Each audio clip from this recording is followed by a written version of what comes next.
today I'm here with Barb Higgins. Welcome, Barb. Thank you for having me. It's nice to be here.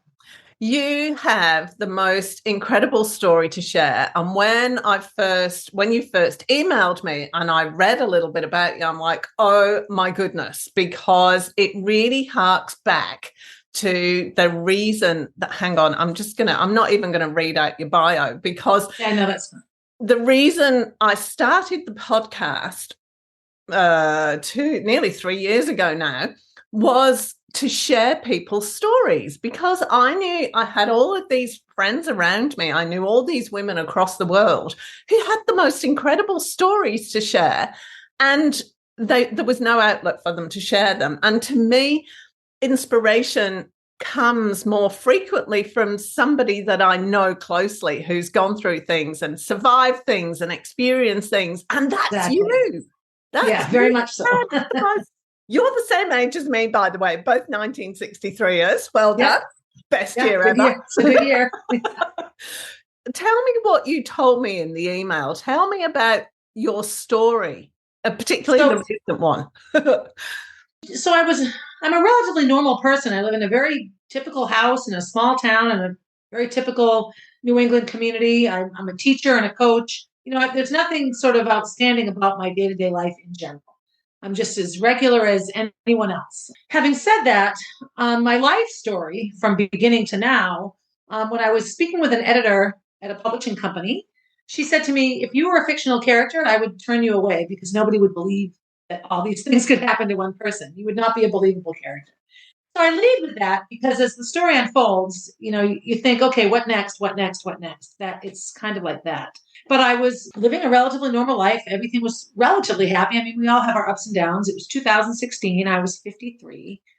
And my daughter Molly had some headaches, and we took her to the doctor several times, sort of ignored, stressed out teenager, all that kind of answers to our questions. And then her headaches compounded and got worse and worse with all sorts of other symptoms. So we took her to the hospital. And after 16 hours in an ER being refused any imaging, a brain tumor ruptured in her head and killed her. So she was completely alive and then completely dead, sort of like instantaneously. Like we didn't have an illness to prepare for. It was just one of those things. So my mundanely happy life came to a screeching halt. In the years that followed her death, and I have her sister, Gracie, is 2 years older. So that was pretty devastating for Gracie. And in the years that followed, life was pretty dark for us. During that time, my husband, Kenny, was getting sicker and sicker from some advanced renal failure and kidney disease. So, the stress levels were just huge. So I started having a dream that I should have a baby. So my first thought is I'm crazy and I have a lot of grief going on in my head and I am responding by having these baby dreams. And I also at that point sort of went into grief-induced menopause symptoms, so hot flashes and all those things. And so I just really felt like I was falling apart. After several weeks of these dreams, I just thought, you know what, I'll just go to the doctor. I'll see what's what. So I went to one doctor who I'd gone to for a long, long time. She was my nurse practitioner, actually. And I told her about the dreams and what I was thinking. And she just yelled at me, sort of really reprimanded me, like, that's crazy.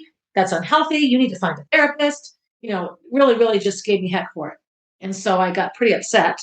And I had a therapist. You get a therapist after you lose a child. So I went to someone else. I went to a doctor that I had known of years ago that I had often sent some of my high school students to because he was just such a down-to-earth, wonderful OB/GYN.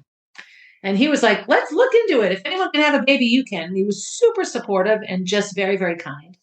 And so I started the process of like, could I have a baby in my early 50s? And I did a bunch of testing and I found a clinic in Boston, Massachusetts that would do women in their 50s, like a clinic fairly specific to older women. And this wonderful Italian doctor named Vito Cardoni. He's like my hero. He's just the sweetest, sweetest man. And so I went through rigorous testing and passed everything with flying colors. And he said, the only reason I know I was 53 at the time, is it says it on your chart, looking at your body and your level of fitness and the integrity of your uterus and all of this, like I wouldn't think you were a day over, 40, 45. So that made me feel much better. Isn't it great when 40 to 45 is young, right? I hear myself there. I'm like, yeah, okay.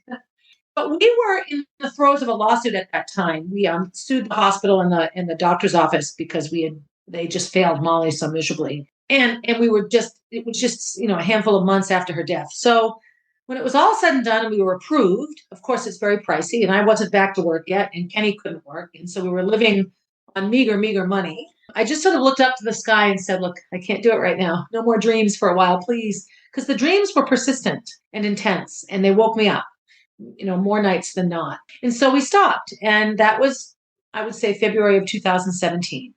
Our lawsuit took another year and a half into the summer of 2018. So now we're 2 years after Molly's death. We settled the lawsuit. I would say 2 weeks later, I'm sitting on our porch. It's summer now, having coffee, and Kenny comes downstairs. Gracie and I slept on the living room floor for like 2.5 years after Molly died. We had a hard time coming upstairs because everything reminded us of Molly. So we would meet downstairs and have coffee. And so I said, guess what dream I had last night? And he says, the same dream that I had, the baby dream. So now he had this dream. The first round of going through testing and everything, I did months of it by myself. It wasn't until, the clinic asked, well, is there somebody you're going to do this with? And I thought, well, I guess I should probably see if Kenny's okay with all of this. He does live in the house here. And so he was on board immediately. And I think he just wanted something to look forward to. We all did. Everything was just so bleak. So I went back, back to Dr. Cardoni, and I had to, of course, redo all the testing, which was fine. But I was also on a significant amount of medication. I have a nerve condition in my face. Sometimes you'll see me do something funny with my mouth. It's called trigeminal neuralgia, much more common in women than men, but it's a nerve condition. So the trigeminal nerve just fires a message to either here or here or here. It's a 3-pronged nerve. So I feel like I have a toothache all the time. Not anymore, but it was like, knifing pain. So they treat it with anti-seizure meds, which you really can't take when you're pregnant safely unless you get seizures. But I didn't get seizures, so it wasn't something I could take. And in my IVF process was off the list. And I was on every single anti-anxiety and antidepressant. Talk about over-medicated, but I was just taking so much because of depression and panic and anxiety and sadness over Molly's death. So I have a wonderful PCP. At the time, her name was Laura, and we sat down with a big calendar, and we just charted out how I would take myself off all of these medications. Because I couldn't just stop.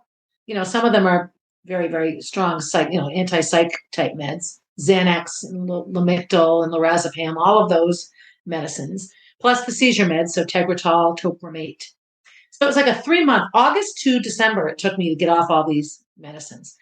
Now, in the process of detoxing from this, my face started to hurt in a way that I knew I couldn't manage without medication. So I found this amazing, amazing doctor from Turkey, but living here. I have all these foreign doctors. I've decided all the best doctors in the world were not born in the United States. Sorry, United States born doctors, but in my journey, y'all came from somewhere else.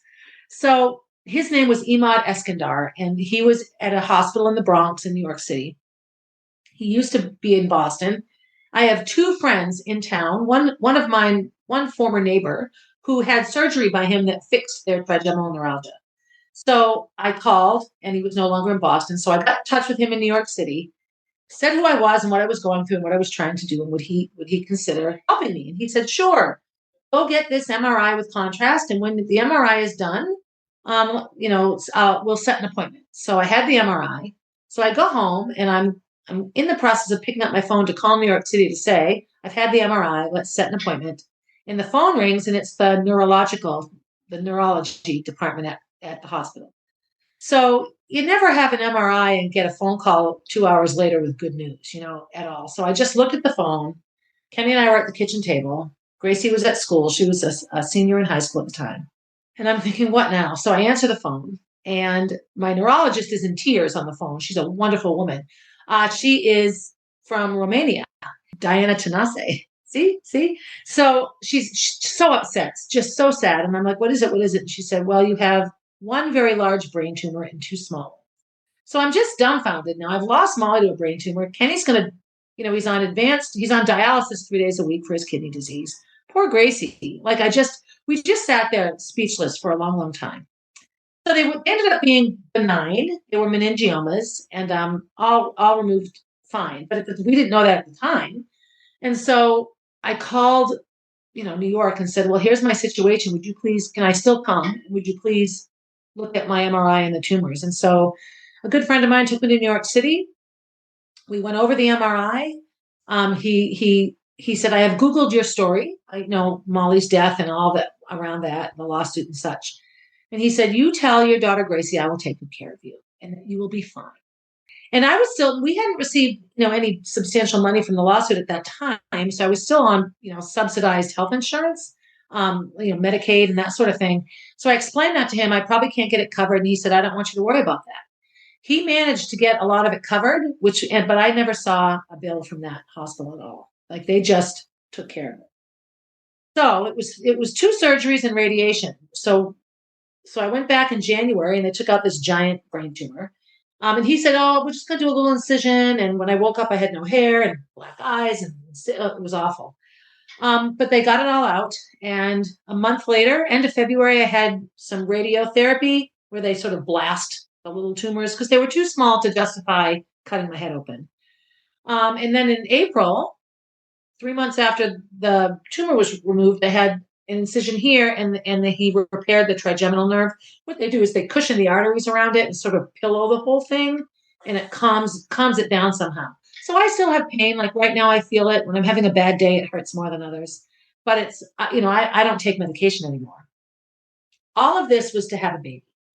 So that was all winter and spring. So spring comes, and I think, okay, I'm getting ready. I'm trying to be healthy. Because they have to approve me. Dr. Cardoni, the baby doc, will have nothing to do with it until that neurologist says it's okay. So I'm doing, supplements and, avoiding alcohol and all the things like to be the perfect body. And so we're at Disney at the end of April. So that probably wasn't smart. Get your head cut open April 10th and drive to Florida April 20th. I don't know. That might not have been smart, but we did. Because the end of April and beginning of May is when Molly died. That's the chunk of time that all this happened. And so we like to get out of town. So while we're at Disney, we see that a friend of Molly's who had danced in her funeral, we had a big variety show for her funeral, like a musical review. And the opening number was a big musical theater dance. And this young lady named Rachel, who was a bit older than Molly, but still in high school at the time, was in that show, and she was on life support. So when I saw this, of course, Kenny and I jumped into action, because when Molly was on life support, the support in our community was amazing. So we reached out to this family and we helped them. We sold T-shirts, we raised money, all the things that people had done for us. Meanwhile, I'm bald and feeling crappy, and Kenny's very, very sick. So when we returned from Florida, we met the family, and her daughter's at the same hospital that we had been at. It was all very triggering. And her daughter wouldn't wake up either. They had to remove her from life support. So Molly died on May 7th. This girl, Rachel, was born on May 7th. And so we're at the cemetery, and they're getting ready to unplug her the next day. And Rachel's mother calls us to offer Kenny one of her kidneys.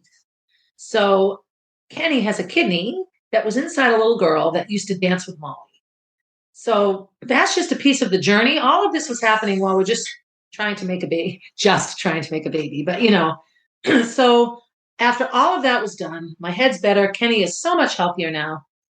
I get the neurological approval to go ahead with the IVF. So this is now the summer of 2019. So we did a round and it didn't work. And so I sort of thought, okay, my number's up. I'm 55 now. I think I had just turned 56. Yes. And so I thought, okay, I'm too old. They won't do it now. So I went back to the doctor. And we walk into his office with his sweet, sweet face. He's got this grin on his face. And I'm looking at him like, have you been drinking wine? He just looked, he was just grinning at me like mischievously. Do you want to ask me out? He was just a wonderful doctor, so sweet. And he said, well, sit down. We'll go over some things. And he points to Kenny and he goes, you're the problem, not her. Because he had been sick, right? So maybe an unhealthy sperm. I don't know. But so he said, it was not you. I could not believe you did not get pregnant. And I said, well, so we can try again? And he goes, only if you twist my arm. So I twisted his arm, and he opens his drawer and pulls out a notebook with a big list on it. And he goes, I have plans. And so began the second round. So had COVID not hit, I would have gotten pregnant in like March of 2020. But COVID came right around then. So everything got sort of put on hold, which was fine. So we had, a few months in the spring of COVID. The moment things started to open up medically, with safety procedures put in place.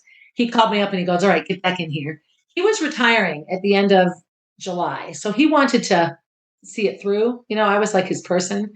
So it was only supposed to be people that were, I don't remember exactly how it was set, but he let me do it anyway. He sort of like just snuck me in. So we had our transfer on July 26th. I turned 57 on July 29th, and I had a confirmed pregnancy test on April 5th. So I know. So then began the next phase of it, which was not telling anybody. So in IVF, the first 12 weeks, you still have a patch on your tushy, you're still giving yourself shots, still taking all the hormones, all of it. So all of that goes along the first 12 weeks. I assumed it would be like a slow cutoff. No, at 12 weeks, you just simply stop and your body kicks in and takes over. So that was the first 12 weeks were fine. I worked out. I love being pregnant, so I felt fine. And at 12 weeks, that's when I stopped being treated by the fertility clinic. And I now go to my local OBGYN, whose name is Ashish Chaudhary. Nice Indian guy. See, everybody. So that's when I started with him. So I call him up I'm at 13 weeks or so. And I said, all right, I'm coming in. And he goes, all right, your first order of business, keep your mouth shut for 10 more weeks. And I'm holding the phone. I'm like, wait, what? So he was just looking out for me and knowing that it's a relatively small community. There's going to be a lot of judgment over somebody my age having a baby. I'm infamous in my town. I'm very outspoken. People love me or they hate me. Nobody's wishy-washy about Barb Higgins.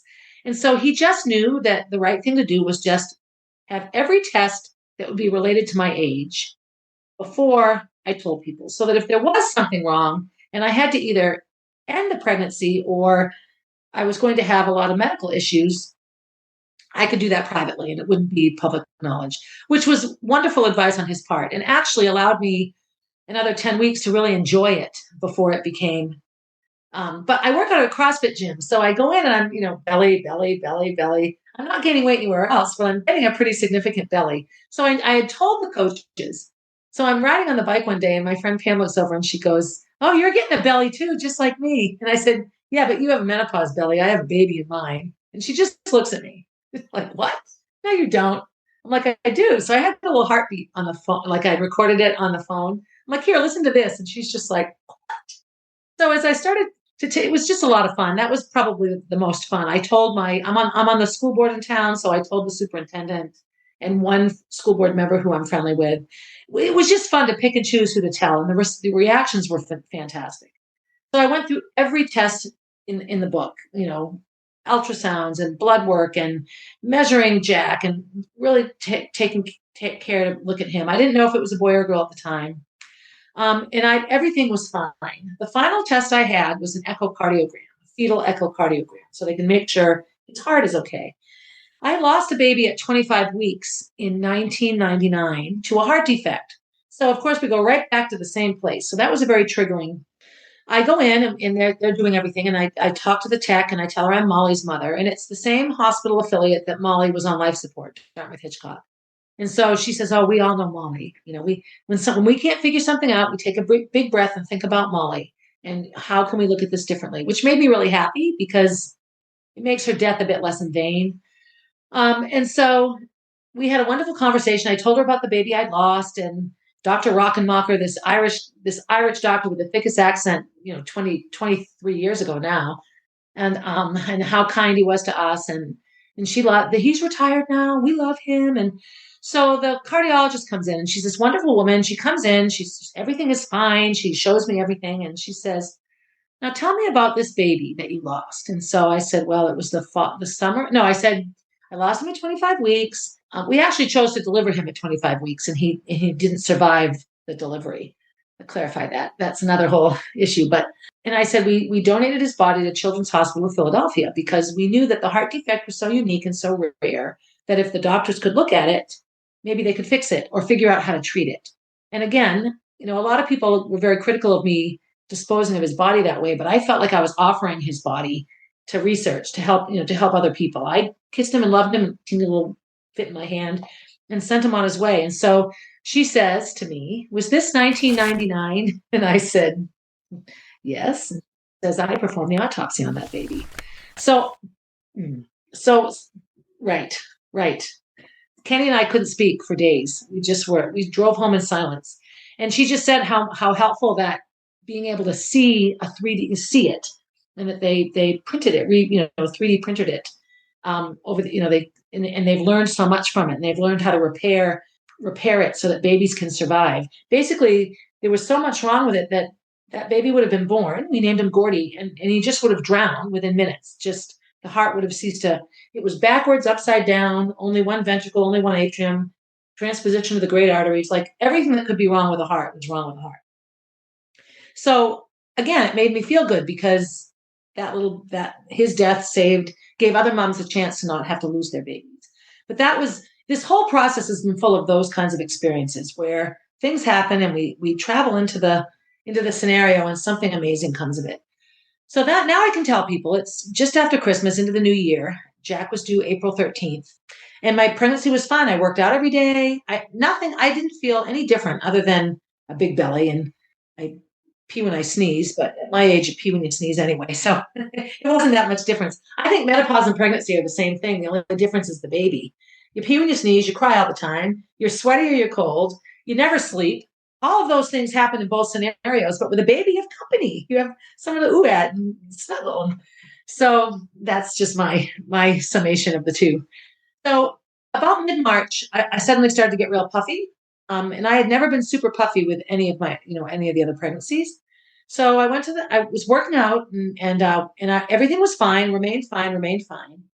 And it was Wednesday, the 17th of March. And I went to the gym and I felt good and I did a big workout and all this. And I went to my doctor's appointment and I was okay. And then I went to my OBGYN appointment on Thursday and I had preeclampsia, like high blood pressure, all of it. So I was at just completed 35 weeks, or was in the middle of week 35, like right there. So not super early. And preeclampsia is not an age-related condition at all. Women all ages get it. So my doctor was going away on vacation and I had wanted him to deliver. And he goes, I made my vacation now, so I'd be back in April to deliver the baby. So I went in, they let me go home. They gave me I was taking magnesium. Magnesium helps the blood pressure. And they gave me steroids for the Jack's lungs, which also helps your platelets. So they let me stay home for a couple of days. But Friday I went in for an appointment and my blood pressure was like 195 over 105. So yeah, they wouldn't let me put me right in. I felt fine. Other than being puffy, like fat fingers, fat legs, I was like puffy in my neck. It didn't make me not breathe. Everything just was bizarre. So I went into the hospital on Friday night, and there was still some COVID things in place with the number of visitors. Kenny was allowed to come and go, but only twice over the whole time I was there. And he couldn't go to a store or something like that. He could go home and come back. And we only live about a mile from the hospital, so that was fine. Gracie went and stayed at a friend's house. So Kenny stayed home with Gracie Friday night. She had a big dance competition the day that Jack ended up being born. I go into the hospital and I have this. It's the merry band of women is what I called it. My bevy of beautiful maidens. I had young LNAs and nurses, and both OBs on that night were women, and the one the next day was a woman. So it was just the only guy in the room was Jack at that time, and then Kenny. So they stripped my membranes. They gave me magnesium, and they said, we'll give you Pitocin in the middle of the night, and that will start your labor. So I fall asleep, assuming I'm going to be waking up 100 times in the night. And I wake up and it's morning and I'm looking around. I'm a bit puzzled. And so I order breakfast and order some coffee and it gets brought to me. And I'm sitting and eating and drinking my coffee and watching the news. And the doctor comes in and she goes, well, how are you feeling? And I'm like, I'm fine. Are we not having a baby? And she said, well, you actually went into labor 3:00 this morning. I'm like, did you give me Pitocin? She goes, no, we didn't need to. Your body just did what it did. So I'm like, okay, so I call Kenny. It's maybe 10 o'clock now. And so they take a look and I'm pretty well dilated in the face. Like I'm really ready. My water hasn't broken. I'm having pretty good contractions, not super significant. So Kenny shows up at about 11:30. They break my water. I have some significant contractions. And at 12:30, they said, all right, why don't we try to push now? And so I laid down and pushed like a little bit, like a wishy-washy one. And then the doctor said, come on, give me a good one. He'll come right out. So the next contraction, I did a CrossFit push and out he came. He's the one push wonder. So I had breakfast at 8:30, Called Kenny at 10:30. He arrived at 11:30. Jack was born at 12:30. And at 1 o'clock, my lunch showed up. And so I ate lunch. And so that was it. That's sort of the whole miraculous story of Jack. I nurse him. He's still nursing. He's sick right now, so he's nursing all the time. So I was able to, at my age, produce milk and nurse a baby, which is awesome. That's something I never thought I would do again. So having a baby around at this age is actually less challenging than it was 20 years ago because I don't work full time. Everything I do is I can do on my time and is not location necessary except the CrossFit coaching. But if I can't coach, there's 50 other coaches that will come in and coach a class. It's not a difficult thing. So I love it. Kenny's retired. He's home all the time. And so if we have a rough night, we sleep late and I don't care if our house is messy and, he doesn't want to finish his food. Okay, eat something else. Like all the things you worry about when you're a young mother, am I doing it right? I'm like, what, if I do it wrong, it's not going to matter. He won't remember. It's just, I feel like a Grammy sometimes, in the sense that my worry level. Now, having lost a child, I can worry pretty intensely around something bad happening to him, and my mind can go to pretty dark places. But day to day, is he talking yet? Yeah. Whenever he talks, he'll talk. He won't go to college mute, in diapers, or only eating yellow food. All those things will resolve themselves by the time he goes to college. So in the meantime, I'll just enjoy him. So that's it. That's the last 6.5 years of my life right there.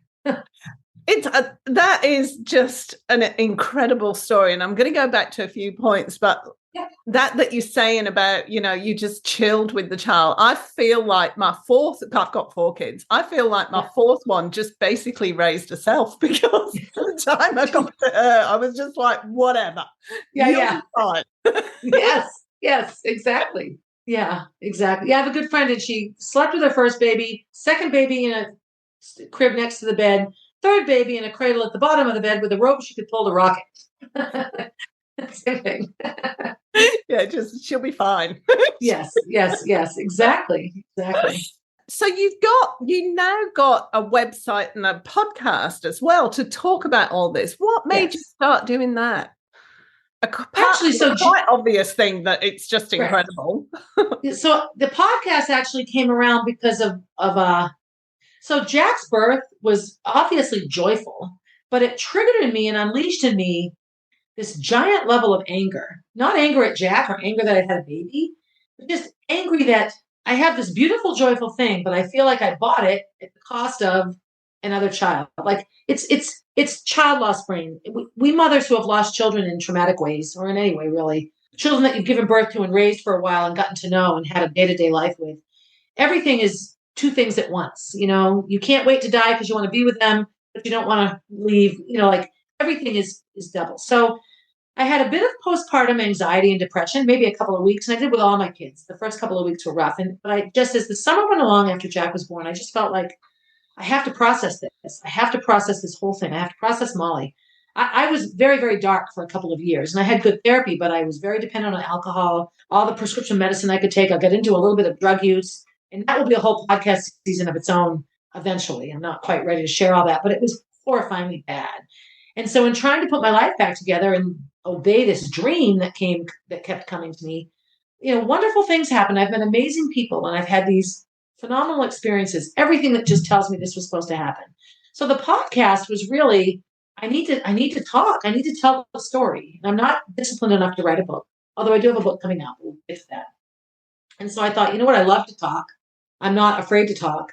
I'm articulate. I can put sentences together well. I'm just going to start a podcast. About the time I started thinking that, a young man who had been good friends with my daughter, Gracie, when they were in preschool together, I see online, he's starting a podcast. He's a podcast editor. Ever thought about doing a podcast? I'm like, oh my gosh, someone I know. So I emailed him and said, would you consider being my podcast editor? And he has just walked me through it. He's been phenomenal. He knew Molly. It took from May, when I sort of decided, all the way until September for me to release my first episode, because I was just all over the place. And I wasn't quite sure.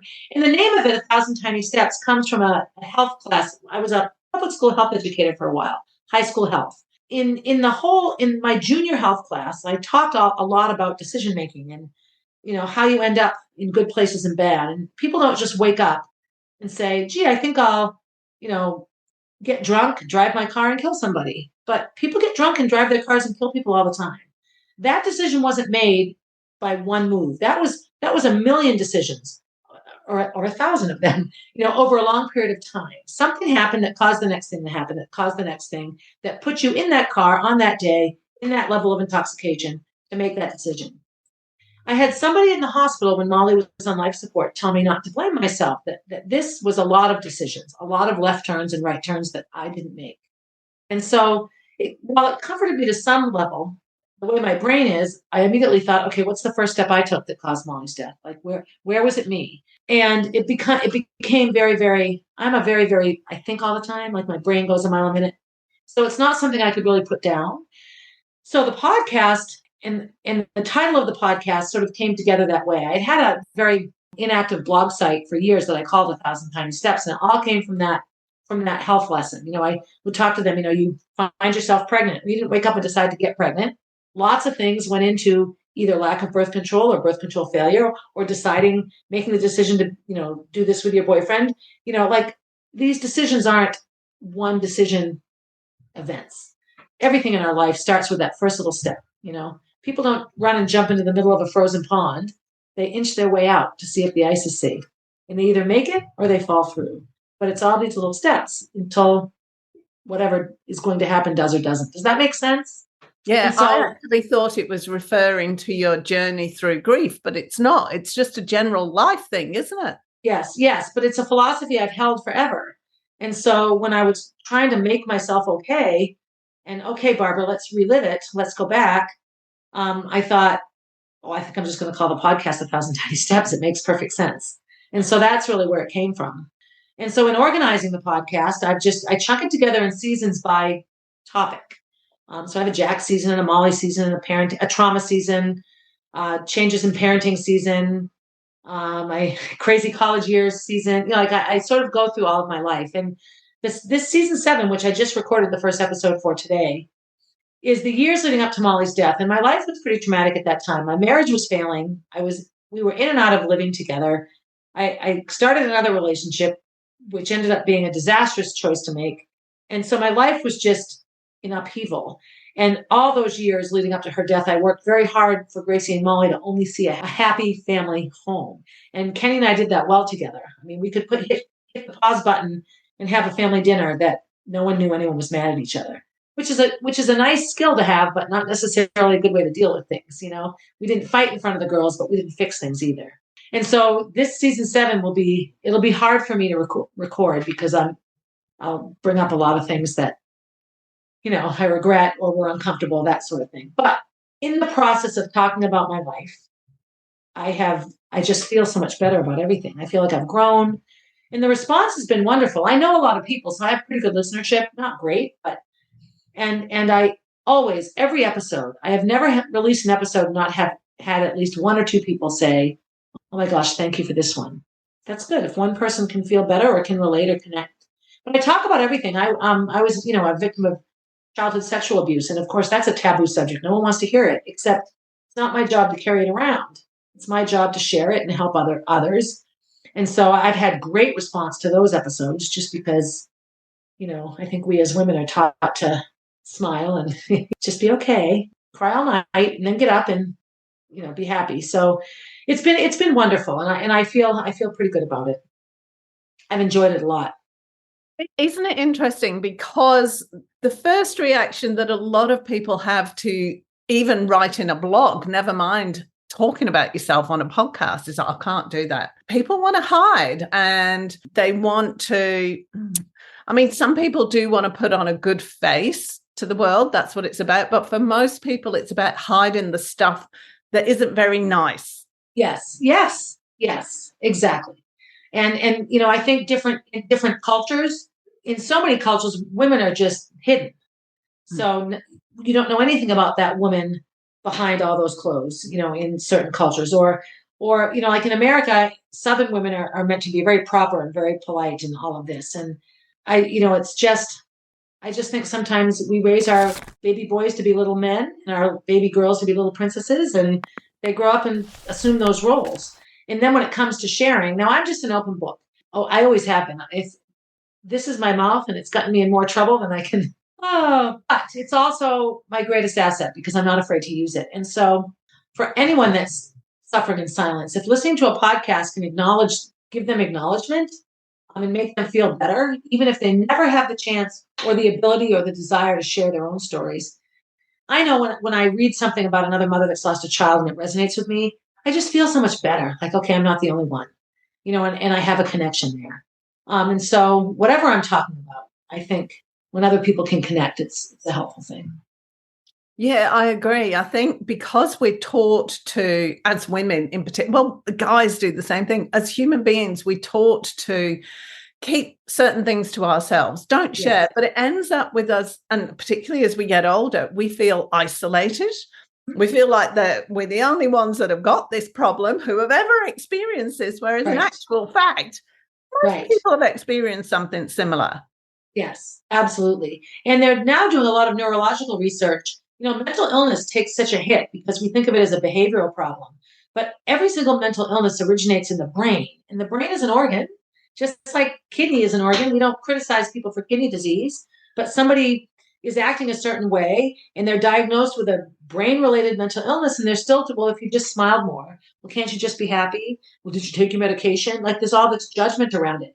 But grief and trauma, especially unresolved grief and trauma, wreaks havoc on the body physically. It causes issues in the brain. It's related to so many diseases. For women, the release of cortisol is exponential in traumatized women. And cortisol gives you a fat belly as you get older. It's this hormone that really, really causes a lot of damage to the body. So talking about it releases a lot of negative physical symptoms that come from grief and trauma. I became old. Molly died, and within 2 or 3 weeks, I looked in the mirror. I looked in the reflection in a window. I was walking downtown, and I went, "Oh my God, I look like my mom." Now I don't mind looking like my mother, but she's 21 years older than me. I looked like her. Like I suddenly didn't look like this young, fit, athletic 53-year-old. I suddenly was old, and that's a very, very common byproduct of traumatic grief is aging.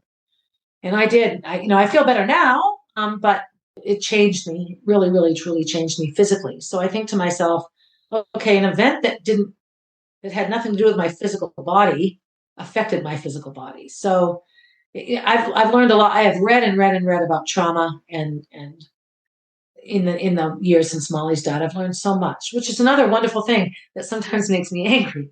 Because why do I have to lose a child to better myself? That's the sort of the black and white grief mother idea. When I step back and take a breath, that isn't how it is at all, but it's how it feels sometimes.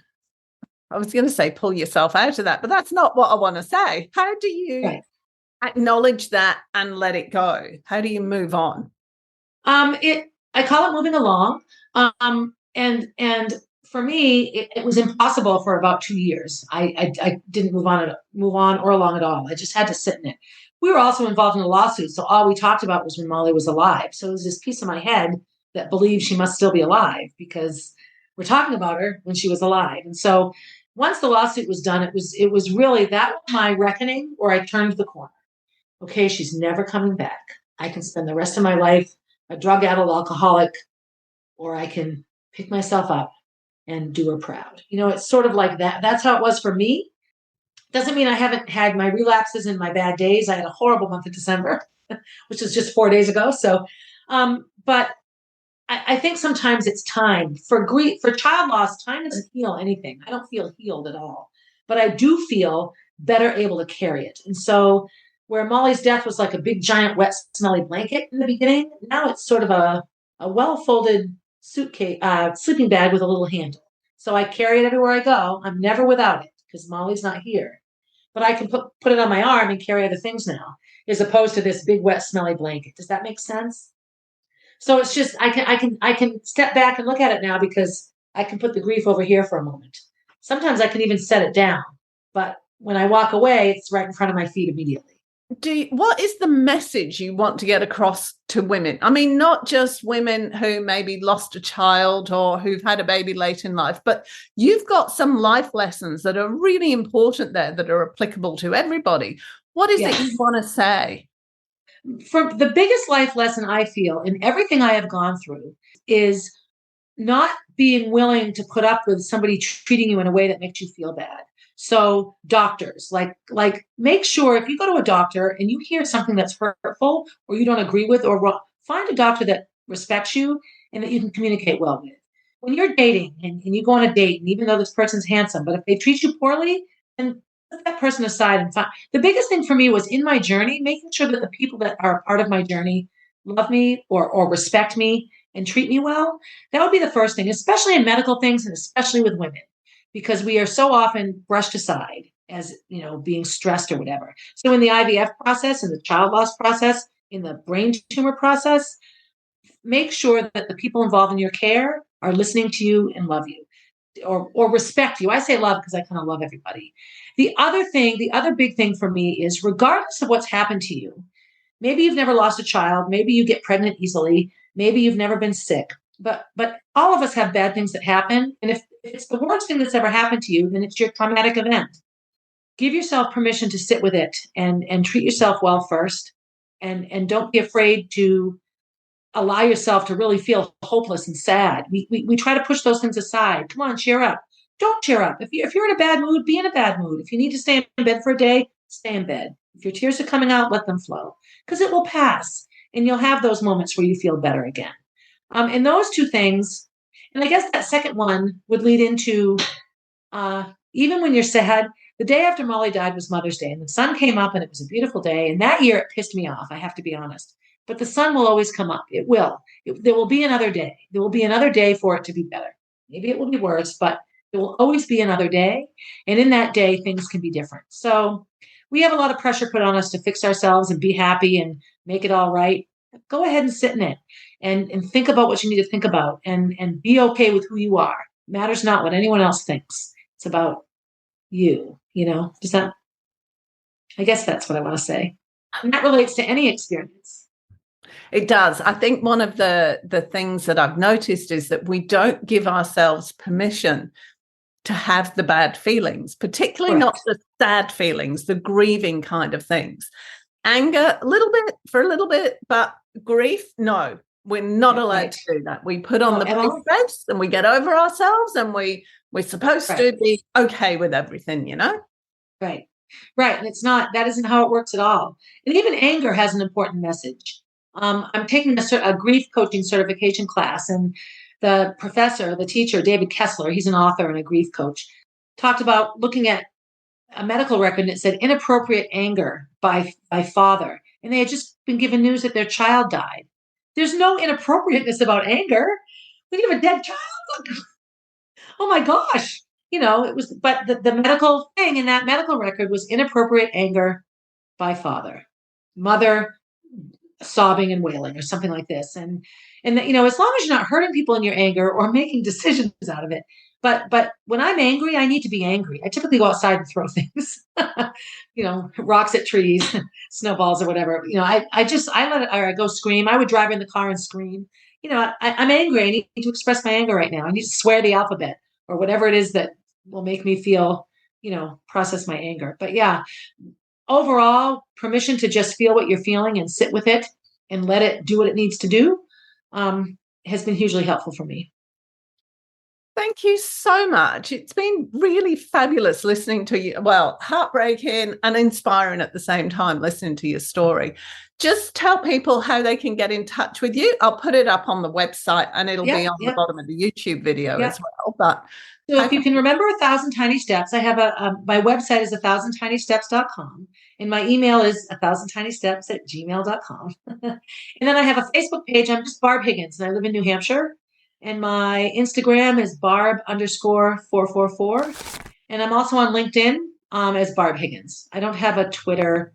I have a TikTok, which I never use, but my daughter Gracie is all ready to help me. So, and that's Barb124. So that's me. Or just Google me because the website. I'm a good read if you can't sleep at night. You are a good read. I've been reading some of your blogs. They are good. Thank you. So, thank you so much. I really appreciate you coming on. Well, I appreciate you responding. It's an honor for me. I have to be honest. When someone is willing to listen, I feel very humbled by that. So thank you. If you enjoyed this episode, be sure to subscribe so you're notified when a new episode is posted, and rate and review this podcast and share it with your friends, please. Thanks so much for listening, and I hope you're leaving with some great ideas that can make a difference in your everyday life. Until next time.